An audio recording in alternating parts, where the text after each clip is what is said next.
नवभारत के एजेंडा में अब बात व्हाइट कॉलर टेरर मॉड्यूल के किंगपिन की। डॉक्टर शाहीन उर्फ मैडम सर्जन को लेकर बहुत बड़ा खुलासा हुआ है।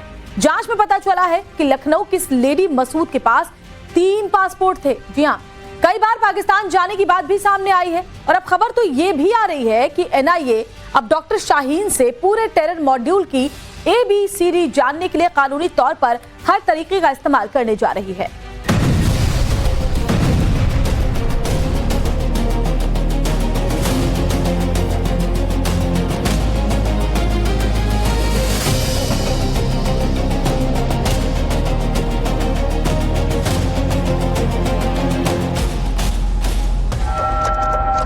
चक्रव्यूह के सेंटर में हिजाब पहने दिख रही लेडी को लेकर दावा है कि यही व्हाइट कॉलर टेरर मॉड्यूल की किंग पिन है। लखनऊ की रहने वाली 46 साल की डॉक्टर शाहीन शाहिद अपने टेरर सर्किल में मैडम सर्जन के नाम से जानी जाती थी।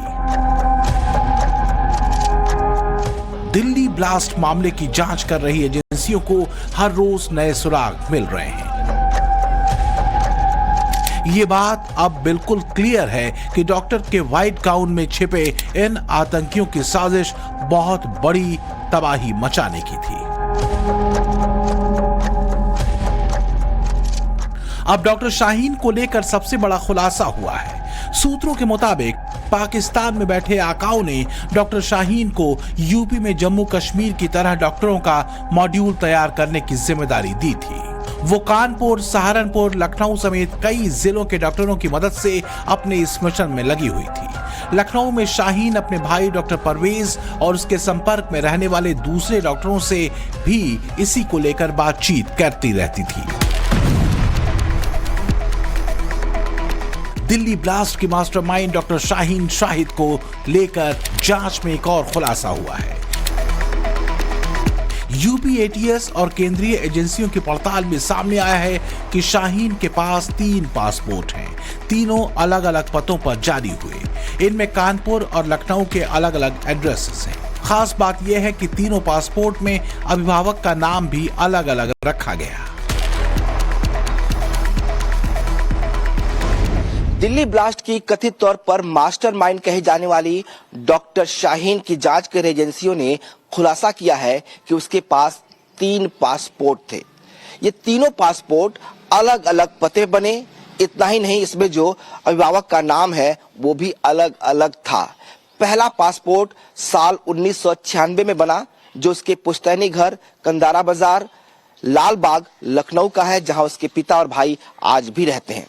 उसके बाद 2006 में उसने दूसरा पासपोर्ट बनवाया और ये पासपोर्ट जो था वो कानपुर में जो उसका पता था वो GSBL मेडिकल कॉलेज उसका दिया और शायद उसमें जो विवाह का नाम था उसके पति का था।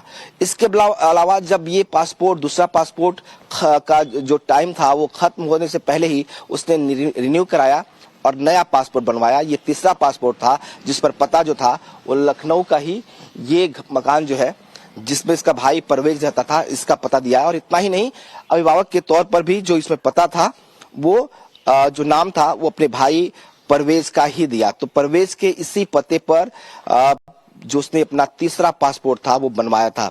इसी पासपोर्ट पर शाहीन ने थाईलैंड की यात्रा की थी और बाद में सऊदी अरब में करीब 2 साल की नौकरी की। जांच में यह भी सामने आया कि साल 2016 से लेकर 18 तक शाहीन UAE के एक अस्पताल में काम कर रही थी।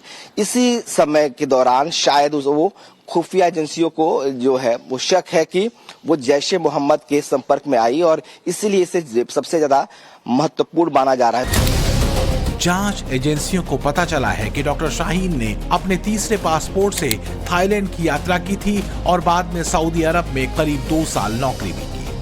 इसी पीरियड को खुफिया एजेंसियां सबसे महत्वपूर्ण मान रही हैं, क्योंकि इसी दौरान उसके कथित तौर पर जैश ए मोहम्मद के संपर्क में आने की आशंका जताई गई है। जांच में सामने आया कि शाहीन पाकिस्तान 3 बार जा चुकी है। इसके अलावा थाईलैंड, दुबई, नेपाल और दूसरे देशों के कुल 6 बार इंटरनेशनल यात्राएं पासपोर्ट में दर्ज हैं। एजेंसियों की शुरुआती जांच में शाहीन की ट्रैवल हिस्ट्री सबसे बड़ा रहस्य बनकर उभरी है। 2013 में कानपुर में नौकरी छोड़ने के कुछ ही समय बाद वो अचानक थाईलैंड चली गई थी। रिकॉर्ड बताते हैं कि थाईलैंड अकेली उसकी डेस्टिनेशन नहीं थी, बल्कि वहां से वो सऊदी अरब की यात्रा भी करने पहुंची और एजेंसियों को एक तीसरे देश का भी पता चला है जिसके बारे में जानकारी जुटाई जा रही है। डॉक्टर शाहीन को फंडिंग जुटाने में उसका भाई परवेज भी मदद कर रहा था। जांच में खुलासा हुआ है कि परवेज 3 साल तक मालदीव में रहा। सूत्रों के मुताबिक इसी दौरान परवेज ने कई देशों में मौजूद संपर्कों के जरिए शाहीन को आर्थिक मदद उपलब्ध कराई। कश्मीरी मूल के कुछ डॉक्टरों से भी शाहीन का संपर्क था, जिसके जरिए फंड जुटाने की जिम्मेदारी उसी पर थी। जांच में यह भी सामने आया है कि परवेज के ही बैंक खाते से निकली रकम से अमोनियम नाइट्रेट खरीदा गया, जिसे फरीदाबाद में पकड़े गए जैश मॉड्यूल के पास से बरामद किया गया था। हाई स्कूल में केमिस्ट्री के पेपर में अव्वल नंबर लाने वाली डॉक्टर शाहीन शाहिद को लेकर जांच एजेंसियों को एक और इनपुट मिला है। वो व्हाट्सएप चैट के तौर पर सामने आया है। इस चैट में मैडम सर्जन और उसके साथ 2 किरदार सामने आए हैं, जिसमें एक है मैडम एक्स और दूसरी है मैडम सी। मैडम सर्जन यानी शाहीन, बताया जा रहा है कि यह नाम शाहीन को जैश के सरगना मसूद अजहर ने दिया है।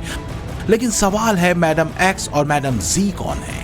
जांच एजेंसियों के सूत्रों के हवाले से जो जानकारी सामने आई है वो ये कि मैडम सर्जन को 2 नंबर से निर्देश आते थे। ये दोनों नंबर व्हाट्सएप चैट में मैडम एक्स और मैडम जी के नाम से सेव थे और इन दोनों ही नंबर में किसी भी तरह की कोई तस्वीर नहीं लगी है।